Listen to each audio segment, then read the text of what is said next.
This channel does not promote any violent, harmful, or illegal activities. All content provided by this channel is meant for an educational purpose only.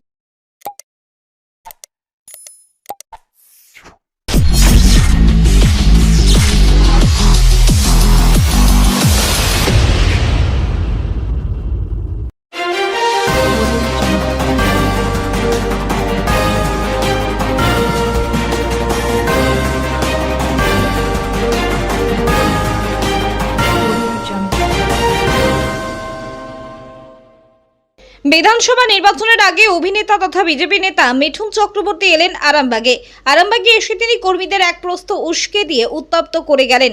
সাংবাদিকদের প্রশ্নের উত্তর দিতে গিয়ে তিনি বলেন, আমি কর্মীদের বলেছি মার খেয়ে আসবেন না, মার দিতে এলে পাল্টা মার দিয়ে আসবেন, এইভাবেই উস্কে দেন তিনি। তবে এদিন আরামবাগে তার কর্মী সম্মেলন কর্মীদের সেইভাবে দেখা যায়নি। 8 থেকে 80 তাকে কেউ কেউ দেখতে আসেন, তারপর চলেও যান। এদিকে কর্মী সম্মেলন চলাকালীন মিঠুন চক্রবর্তীকে ক্ষোভ উগরে দেন কর্মীরা।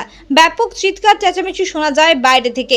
সাংবাদিকদের মুখোমুখি হয়ে বলেন, আমি একজন অভিনেতা, তাই সকলের সাথেই আমার যোগাযোগ আছে, সুতরাং এসব বাজে কথা। ব্যুরো রিপোর্ট, আমার কলকাতা নিউজ। একটু মন্দির চালা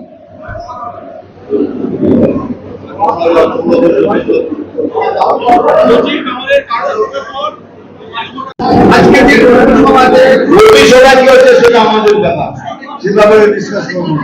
অন্য কোনো প্রশ্ন থাকলে বলুন বলুন।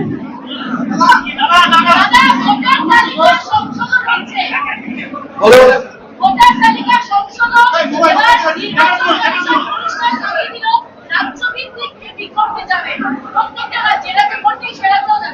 সেটাই হবে, সেটাই হওয়া উচিত, তো সেটাই হবে।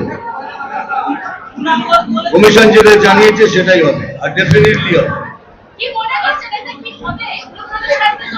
মানে যতখানি চুরি চামারি হতো সব বন্ধ হয়ে যাবে, যেগুলো সব ফলস বোর্ডিং হতো সেগুলো কম হয়ে যাবে, যারা যারা ফলস বোর্ডিং করতো তারা বেরিয়ে যাবে। আপনি কোন চ্যানেলের? হ্যাঁ, আপনারা এটা করুন আর এখানে আসবেন না।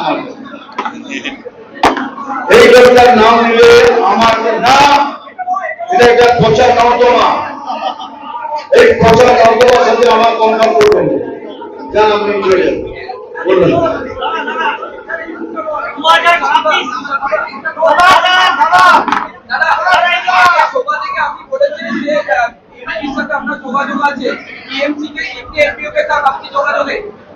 দেখুন, আমি একজন অভিনেতা, অভিনেতা হিসেবে আমার সাথে সবার যোগাযোগ আছে, কিন্তু কেন কোনো নাম বলবো? সবার সাথে আমার যোগাযোগ, এটা অভিনেতা, এত দিনের অভিনেতা, সমস্ত লোকের সাথে আমার যোগাযোগ আছে, 24-25 জন ঘনিষ্ঠভাবে যোগাযোগ আছে, তাদের নিয়ে কেন কথা বলতে হবে? প্রবলেম হবে? এবার প্রশ্ন করার কিছু অন্য আমি বলিনি 200 বাইরে কথা বলবেন, আমি কোনদিন ব্রহ্মা নিয়ে কথা বলি না।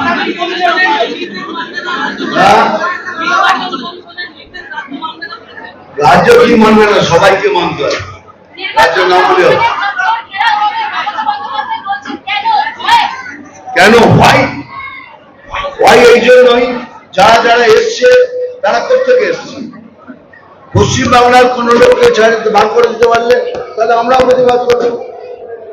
এরা কারা, কোথেকে এসছে সেই জবাব দিন আগে, তারপর আপনার জবাব দেব।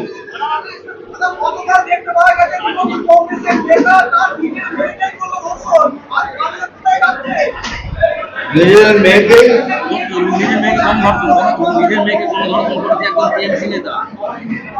এগুলো তো খুবই সেন্সিটিভ কথাবার্তা, এগুলো নিয়ে এইভাবে কথাবার্তা বলা যায় না। তবে এইটুকু বলেছি, সেগুলো বলেছি, এই সরকারের দুর্নীতির কোন ভাব নেই, যেটা কথা বলবো। মেয়েদের, আমাদের মায়েদের ইজ্জতের কোনো সুরক্ষা নেই। সেই রাজ্যের নেতৃত্বকে কিছু বলার আমি মনে করি না।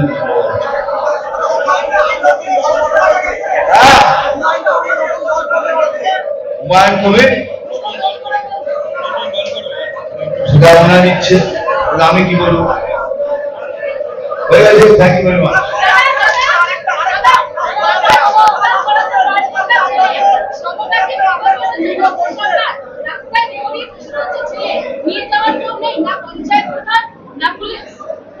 সেটা বুঝে নাও তাহলে কিরকম নেতৃত্ব চলছে, কিরকম সরকার চলছে, এটা থেকে বলা যায়। আমাকে প্রশ্ন করে লাভ কি? যেটা আপনি বললেন এতে কি বোঝা যাচ্ছে সরকার নিলাম চলছে? বলুন।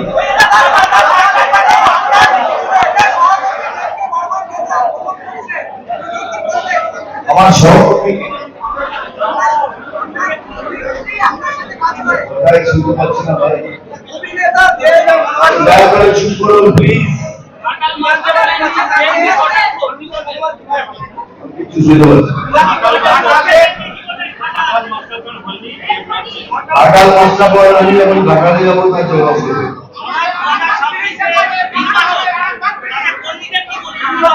বলবে যে বাচ্চা জবাব দিয়ে দিতে সেখানে নিজেদের ব্যাপার। আমি একটা কথা কষ্ট বলেছি, মা খেয়ে বাড়ি আসবেন না, মানলে নয়। Thank you.